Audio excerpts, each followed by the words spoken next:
28장입니다. 에스겔 선지자에게 하나님의 말씀을 전하라. 보이게 예언하라. 네 몸으로 예언하라. 그때에 알리라. 끝났도다. 라고 하면서 7장을 마칩니다. 오늘은 8장입니다. 이 에스겔 선지자가 처음 주님을 만나고 난 다음 대략 한 1년 후에 나타납니다. 보여주는 것은 이스라엘의 영적 현주소입니다. 4가지 장면을 보여주십니다. 이때 에스겔은 이 바벨론 포로로 끌려갔으니까 바벨론 지역에 자기 집에 있었습니다. 장로들이 이 에스겔을 찾아왔어요. 그래서 장로들 앞에서 지금 에스겔 선지자가 무엇인가 하나님의 말씀을 전하려고 했습니다. 예루살렘에는 어떻죠? 선지자에는 더 이상 하나님의 계시가 없고 제사장에는 율법이 없고 장로들에겐 책략이 없었다라고 7장 26절에 기록하죠. 그런데 바벨론에 있는 에스겔에게는 하나님의 말씀이 임합니다. 이것이 하나님의 은혜입니다. 정작 예루살렘의 성전에서는 선지자도 많고 제사장도 많고 그 다음에 장로들도 많을 텐데 거기에서는 지금 전혀 하나님의 은혜의 역사가 없습니다. 그때 주 여호와의 권능이 에스겔을 주장합니다. 하나님은 시간과 장소에 제한을 받지 아니하십니다. 아주 좀 우리가 눈여겨볼 것은 이 에스겔 선지자가 자기 집 안에서만 설교할 수밖에 없을 때, 밖에 나가서는 얘기할 수 없을 거예요 아마. 바벨론 사람들이 바로 있기 때문에. 그러나 바로 그때 장로들이 찾아옵니다. 그리고 예루살렘에 있을 때는, 이스라엘에 있을 때는 잘 듣지 않았었는데 이 바벨론으로 끌려가고 난 다음에는 이 에스겔 선지자가 전하는 하나님의 말씀을 굉장히 경청하게 됩니다. 마치 사도 바울이 이 사도행전 28장의 맨 마지막 부분, 죄의 수로 로마에 끌려갔을 때 거기서 이 로마에서 그래도 이 감옥이 아니라 바깥에서 바울 사도가 거주할 수 있도록 허락을 하죠. 그래서 2년 동안 거기서 머물게 되는데 그때 바울 사도를 만나러 온 사람들을 사도 바울이 영접하고 그때 하나님 나라와 예수 그리스도에 관한 모든 것을 어떻게 담대하게 거침없이 그때 가르쳤다라고 기록합니다. 사도 바울에게는 더 이상 죽음이 위협이 되지 않습니다. 사도 바울은 이미 성령께서 그리스도의 영이 순교의 자리로 인도하고 계시다는 것을 영적으로 알았기 때문에 더 이상 사도 바울은 두려운 게 없어요. 그래서 자기를 만나러 온 사람에게 하나님 나라와 예수 그리스도의 복음을 정확하게 가르칩니다. 선포하죠. 이것이 바로 하나님이 주장하시는 설교자입니다.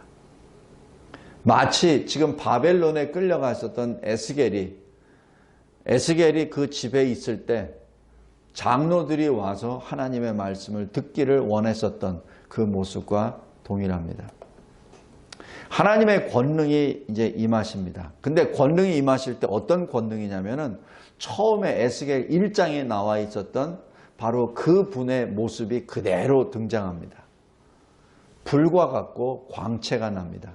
1장 27절에 어떻게 나오냐면 허리 위의 모양은 단쇠 같고, 단쇠라는 얘기는 불에 완전히 달궈서 이 뜨거운 이 쇠처럼, 붉은 쇠처럼 된 거예요. 그러니까 그 단쇠 같다는 얘기입니다. 허리 아래 모양은 불 같다. 그러니까 그 모양 자체가 불 같다는 얘기입니다. 그 모양 자체가. 그리고 사방으로 광채가 난다라는 그 사실입니다. 이분이 바로 에스겔의 앞에 나타나셨던 그리스도이십니다. 이 모습이 사도 바울에게 또 나타나시죠. 다메섹 도상에서 빛으로 오십니다. 다메섹 도상에서 빛으로 오십니다.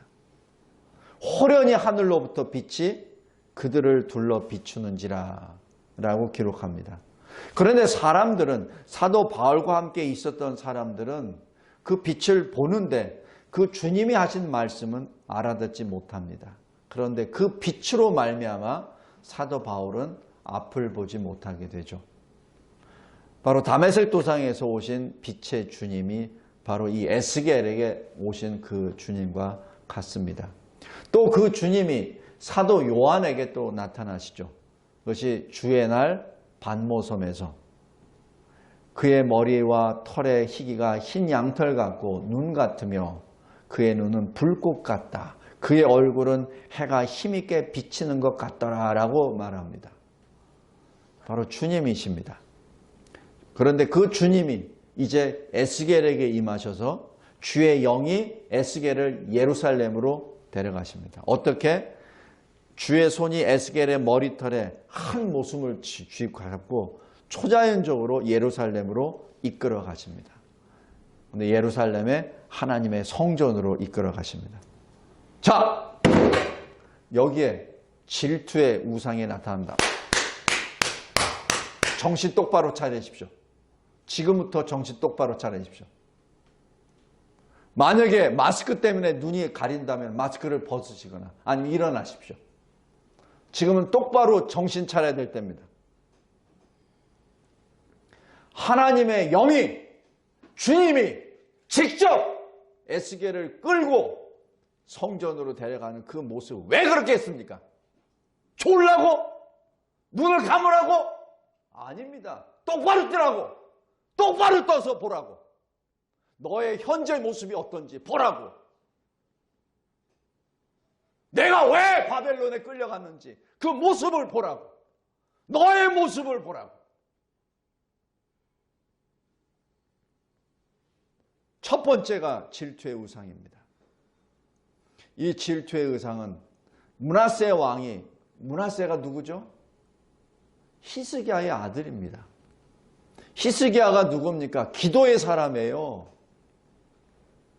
그래서 하나님 앞에 기도해서 15년 동안 생명을 연장받아서 난 아들이 므낫세입니다. 근데 그 므낫세가 성전에다가 우상을 세웁니다. 아마 히스기야가 천국에서 그것을 봤을 때는 아마 얼마나 마음을 찢으면서 애통했겠습니까? 우리 자녀들 신앙교육 잘 시켜야 됩니다. 히스기야가 그 왕이 므낫세 교육 신앙교육 안 시켰겠습니까? 자기가 만난 하나님을 얘기 안 했을 거예요? 그러나 그 므낫세가 역대 왕 중에 유대 왕 중에 제일 악한 왕으로 이름이 남습니다. 그 왕이 성전에 아세라 목상을 세웁니다. 1월 성신을 경배합니다. 그것이 바로 질투의 우상입니다. 하나님의 성전 안에 우상이 있다는 것은 무엇을 말하죠? 하나님을 조롱하고 멸시하고 대적하고 배반한다는 얘기죠. 그 다음에 어떻게 되죠? 자기 자신만 배반하고 대적하는 것이 아니라 온 백성을 타락시켜버립니다. 자기 혼자만 있는 것이 아니라. 에스겔의 눈에는 놀랍고 슬퍼합니다. 하나님의 공의 앞에 이스라엘의 죄가 낱낱이 나타납니다. 그 죄 때문에 지금 바벨론의 포로로 끌려가고, 그 죄 때문에 하나님의 영광이 떠났고, 그 죄 때문에 성전이 무너지고, 그 죄 때문에 하나님의 심판이 임했다는 사실이죠. 그러면서 두 번째 가증한 일을 보여주십니다. 뜰문에 이르럽니다. 담에 구멍이 있습니다. 담이 있는데 구멍이 있어요. 참 이게 재밌는 표현입니다. 담이 있는데 왜 구멍이 있을까요? 누군가가 분명히 보고 있었다는 사실입니다. 비밀이 있는 것 같았는데 근데 비밀이 없다는 얘기입니다. 자기들은 그 담을 잔뜩 세워놓고 우리가 모르겠지, 하나님도 못 보겠지라고 했지만은 누군가는 거기서 구멍을 뚫고 봤다는 얘기입니다. 비밀이 없다는 얘기예요. 명령하십니다. 저 담을 헐라. 위선의 담이죠. 거짓 담이죠. 그러자 한 문이 보이고 들어가 보았습니다. 각양곤충, 가증한 짐승, 모든 우상이 사방벽에 그려졌습니다. 10계명 중 2계명을 어긴 것이고 근본적으로는 1계명을 어긴 것이죠. 거기에 누가 있었습니까? 장로 70명. 여기 장로 70명이라고 하면 12지파의 대표들이 다 들어가 있다는 얘기입니다. 그 중에 유명한 서기관 야사나도 거기 그 가운데 섰습니다. 당시에 유명한 신학자도 거기 앞에 섰고 유명한 교수도 거기 서 있고 각 지파 12지파의 모든 대표들이 다 거기 모였습니다. 그리고 향로를 들었습니다. 향로는 언제 드냐면은 제사장이 하나님께 기도할 때, 하나님께 예배를 드릴 때 드리는 그 향연입니다. 그것을 감히 우상 앞에 그것을 하고 있는 것이죠. 성도 여러분, 이때 그들이 뭐라고 하는 줄 아세요? 여호와께서 우리를 보지 아니하시며 이 땅을 버리셨다. 자기 마음대로 하나님의 편재하심, 하나님의 전지전능하심을 무시하고 자기들 마음대로 하나님을 생각해 버립니다. 신학적으로 실천적 불신자라고 합니다. 존재론적 불신자라고 합니다. 그것을 지난번에 제가 설교했을 때 유사 그리스도인, 가짜 그리스도인입니다. 겉으로 나타난 것은 그리스도인이에요. 근데 속은 불신자입니다. 말은 신앙 고백을 잘해요. 근데 실제 삶은 불신자의 삶을 삽니다. 하나님의 이름은 잊어버리고 이방의 우상을 섬깁니다. 하나님께 드리는 그 기구를 가지고 우상을 섬기고 있죠. 그들이 잊어버린 것이 있습니다. 하나님은 오직 한 분이시오. 하나님은 결코 이 땅을 버리지 아니하신다는 것. 하나님은 결코 이 땅을 버리지 아니하신다는 것. 이 땅이 우리들로 말미암아 더럽혀지면 이 땅이 우리를 뱉어버리신다는 것. 뱉어버린다고요. 그리고 그 뱉어버려진 그 사람들이 다시 회개하고 돌아올 때 하나님이 다시 불러오십니다. 왜냐하면 하나님이 주신 언약의 땅은 결코 하나님이 버리지 아니하십니다. 성도 여러분, 우리 대한민국 교회 성도들의 신앙을 다시 한번 잘 점검하기 바랍니다. 세 번째 큰 가증한 일, 여호와의 전으로 들어가는 북문에 이르러 거기에 여인들이 앉아 담무스를 위해 애곡하고 있습니다. 이 담무스란 이 바벨론의 우상입니다. 근데 이 우상은 어떤 우상이냐면 봄에 일어나서 식물을 성장케 합니다. 열매를 맺게 합니다. 그리고 여름에 죽습니다. 이 신이 그래요. 그들이 그렇게 믿습니다. 여름에는 죽어서 지하세계로 가요. 그렇기 때문에 여름 6월이나 7월경에는 담무스가 죽었기 때문에 애도합니다. 그래야 봄에 또 일어나서 또 성장을 또 해주니까. 이 우상이죠. 그러니까 사람이 만들어낸 참 희한한 신입니다. 이랬다가 죽었다가 이랬다가 죽었다가. 그러니까 죽은 신을 위해서 지금 뭐를 하죠? 여인들이 앉아 담무스를 위하여 애곡하더라라고 기록합니다. 기쁨과 감사의 하나님께 경배와 예배를 드리고 섬기는 것이 아니라 눈물로 이 담무스라는 우상을 위하여 애곡하고 있는 여인들입니다. 성전에 앉아서 이 북문에 앉아서 이 여인들이 애곡하고 있다는 거 보면 요새로 얘기하면 어떤 분들이겠습니까? 교회에 열심히 나오는 그런 분들이겠죠. 마지막 네 번째 가증한 일입니다. 여호와 성전문 곧 현관과 제단 사이에 16절에 25명이 여호와의 성전 안에서 여호와의 성전을 등지고 얼굴을 동쪽으로 향하여 태양에게 예배하더라. 성도 여러분,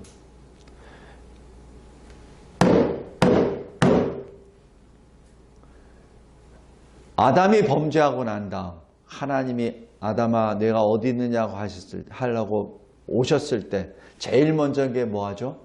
하나님을 피합니다. 죄인의 전형적인 모습입니다. 지금 여기서 자, 눈 크게 뜨세요. 눈 크게 뜨세요. 눈 크게 뜨세요. 지금 굉장히 중요한 장면입니다.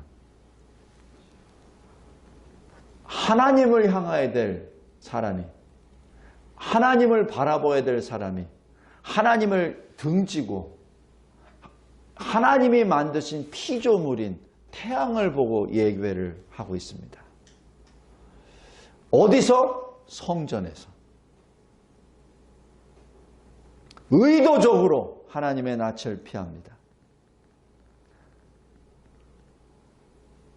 이것이 지금 주님이 에스겔에게 보여주신 예루살렘의 현주소입니다.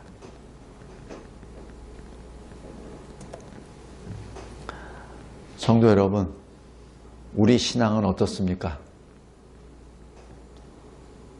우리는 혹시 몸은 교회로 와 있는데 내 마음은 다른 데 가 있는 건 있지 않습니까?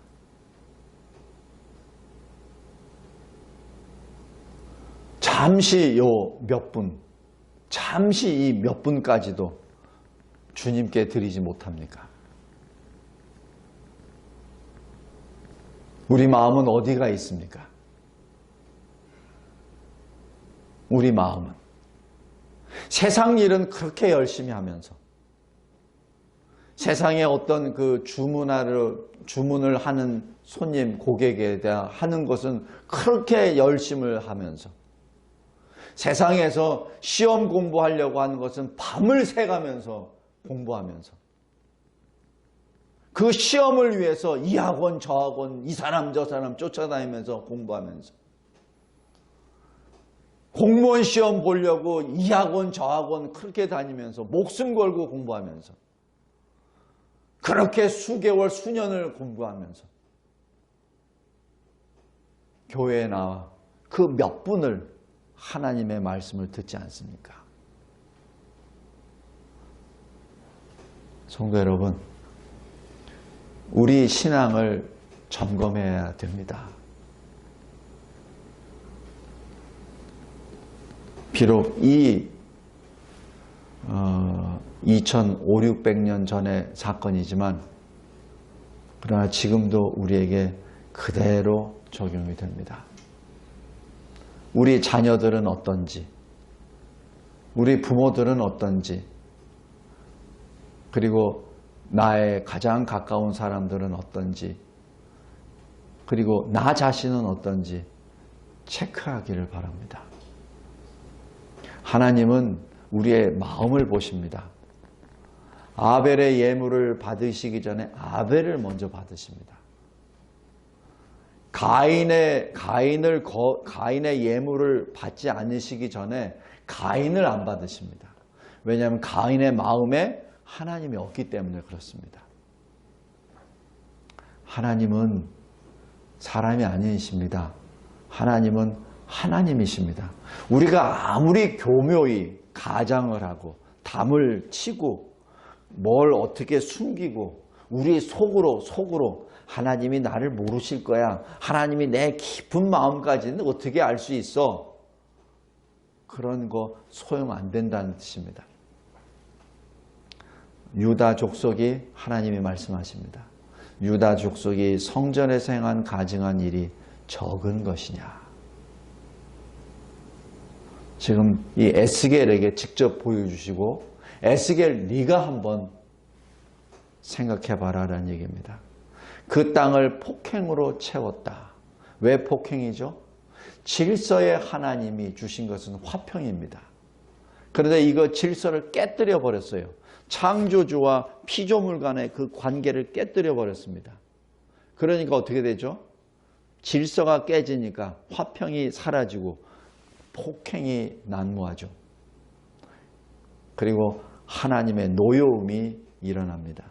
심지어 나뭇가지를 그 코에 두었느니라. 자료를 보니까 이 태양을 섬기는 사람은 태양에서 오는 것이 너무 거룩하기 때문에 자기 호흡은 더러운 거기 때문에 이 태양을 향하여 코를 내놓고 숨을 쉬면은 태양신의 역정을 받으니까 코를 이렇게 나뭇가지로 막는답니다. 내 더러운 호흡이 거룩한 태양빛을 해서 진노할까 봐. 뭐죠? 태양을 그렇게 두려워한다는 얘기입니다.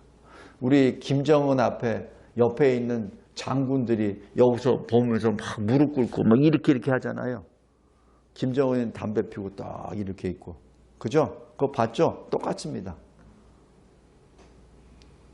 태양 앞에, 감히 태양 앞에 내 호흡을 할 수 없을 정도니까 그러니까 나뭇가지로 이렇게 가려가지고 이렇게 한다는 얘기입니다.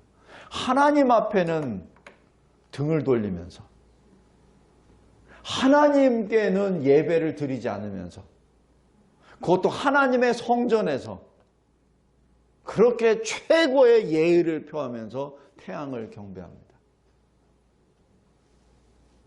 그러니까 하나님이 뭐라고 하십니까? 이사야서 1장 11절에 너희의 무수한 재물이 내게 무엇이 유익하뇨? 나는 순양의 번제와 살찐 짐승의 기름에 배불렀고 나는 숫송아지나 어린 양이나 순염소의 피를 기뻐하지 아니하노라. 뭘 기뻐하신다는 얘기입니까? 그 마음을 받으시길 원하시는데 그 마음은 떠나고 껍데기, 기름만 갖다 붙이고 재물만 갖다 붙이고 이렇게 얘기합니다. 여기 11조가 있습니다. 여기 속죄 제물이 있습니다. 여기 속건 제물이 있습니다. 번제가 있습니다. 화목 제물이 있습니다. 라고 계속 갖다 부어 놓죠. 하나님 뭐라고 하십니까? 내가 배불렀다. 본문 18절에 나도 분노로 갚아 불쌍히 여기지 아니하며 긍휼을 베풀지도 아니하리니 그들이 큰 소리로 내 귀에 부르짖을지라도 내가 듣지 아니하리라. 지금 하나님이 지금 분노하셔서 하신 말씀입니다. 잠언 1장 28절에도 이런 말씀이 있습니다. 그때 너희가 나를 부르리라. 그래도 내가 대답하지 아니하겠고 부지런히 나를 찾으리라. 그래도 나를 만나지 못하리라. 성도 여러분, 우리는 크게 입을 벌려 하나님께 기도합니다. 그렇게 배웠습니다. 그랬을 때 하나님이 그 입에다가 다 베풀어 주신다고, 응답해 주신다고 우리 지난 여름 성경 캠프도 했습니다. 그런데 그것보다 더 중요한 것은 우리의 마음입니다. 하나님을 온전히 향한, 오직 하나님께만 향한 그 마음입니다. 그 한 마음. 그 한 마음이 없이 아무리 입을 벌려서 한들 아무 소용이 없다는 얘기입니다. 성도 여러분, 크게는 우리 대한민국 교회를 바라보았을 때 왜 이러한 환란이 일어나는지 꼭 명심하시기 바랍니다. 제가 반복해서 말씀드립니다. 어떤 환란이나 어떤 상황이 나타났을 때 그리스도인은 그 환란과 상황을 통해서 하나님의 뜻을 찾습니다. 그런데 비그리스도인은, 믿지 않는 자들, 불신자들은, 가짜 그리스도인은, 실천적 불신자들은 그 현상이나 그 환란을 그것을 끝나버려요. 거기에 하나님의 뜻이 뭔지를 찾지를 않습니다. 그냥 코로나가 있으면은 그 코로나가 왜 발견됐는지, 환경 오염이 됐는지, 아니면 무슨 온난화 때문에 그런 것인지, 아니면 중국이 뭐 만들었는지, 어떤 그런 식의 것으로만 접근을 합니다. 그거 아니에요. 그리스도인은 접근을 할 때 이것이 하나님은 왜 이것을 우리에게 허용하셨지? 왜 이때 하나님이 이러한 환난을 우리에게 허용하셨지? 하나님의 뜻은 무엇이지? 나는 어떻게 여기에서 살아야 되지? 그것을 묻고 찾는 것이 그리스도인입니다. 이것이 무서우니 나는 항상 마스크를 써야 돼. 이것이 무서우니까 나는 교회 가면 안 돼. 나는 온라인으로만 예배를 드려야 돼. 이것이 무서우니까 정부에서 하라는 대로 다 해야 돼. 안 그러면 나 벌금 물어. 안 그러면 나 이 생활 못해. 나 직장에서 쫓겨날 수도 있어! 라고 얘기하는 그러한 어리석음에 빠지지 말란 얘기입니다. 왜 그러한 환난이 왔는지 하나님의 뜻을 보란 얘기입니다.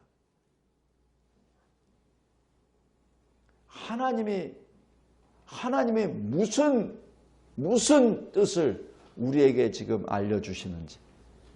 에스겔 선지자를 지금 이 바벨론에 있는 에스겔 선지자를 끌어올려서 예루살렘으로 직접 데리고 오셔서 보여주시잖아요. 다 현재를. 왜 보여주십니까? 에스겔은 하나님의 입이기 때문에 전하란 얘기죠. 너희들이 이렇게 바벨론의 포로로 끌려와서 심판을 받는 이유가 뭔지 너희들이 직접 보란 얘기죠. 네가 직접 보고 네가 직접 그걸 전하란 얘기입니다. 이유, 회개란 얘기죠. 하나님이 바벨론으로 끌어가 하신 것은 회개하라고 한 겁니다. 바벨론으로 끌려간 그 포로들을 낙심시켜서 절망시켜서 자살시키려고 한 거 아니에요. 바벨론의 포로로 영원토록 포로를 만들어서 이스라엘 족속을 아예 없애버리기 위한 것이 아닙니다. 얼마나 사랑하시고 하나님께서 얼마나 마음이 아프셨으면 그 기간까지 말씀해 주셨어요. 예레미야에게 70년이다. 얘야 70년이다. 그건 뭐죠? 70년 동안 인내하고 소망으로 기다리라는 얘기고 그 기간 동안에 회개의 기간을 가지라는 얘기죠. 그때 거룩해지라는 그 기간입니다. 70년. 그러니까 오죽하면은 사는 방법까지 가르쳐 주잖아요. 거기서 낙심하지 말고 그 땅에 있는 왕들을 위해서 기도하라는 얘기죠. 그래야 너도 신앙을 지킬 수 있어. 너 계속 거기서 항쟁한다 그러면 너 다 죽어. 너 살아야 돼. 내가 너를 죽이려고 바벨론에 보낸 거 아니야. 넌 살아서 돌아와야 돼. 네 자녀들이 살아서 돌아와야 돼. 그런데 그냥 몸뚱이만 살아오지 말고 회개하고 돌아와. 그러니까 그러기 위해서는 그 땅에 있는 왕들을 위해서도 기도해. 그래서 평강했을 때 너도 평강해지니까. 예레미야 29장 7절의 말씀은 소망으로 인내하라고, 믿음으로 끝까지 지키라고 하시는 주님의 위로의 말씀입니다. 그 말씀을 잘못 해석해서 원수도 사랑하라고 했으니까 바벨론의 땅에 가서 복음을 전하고 그런 거 아닙니다. 신앙을 지키라고.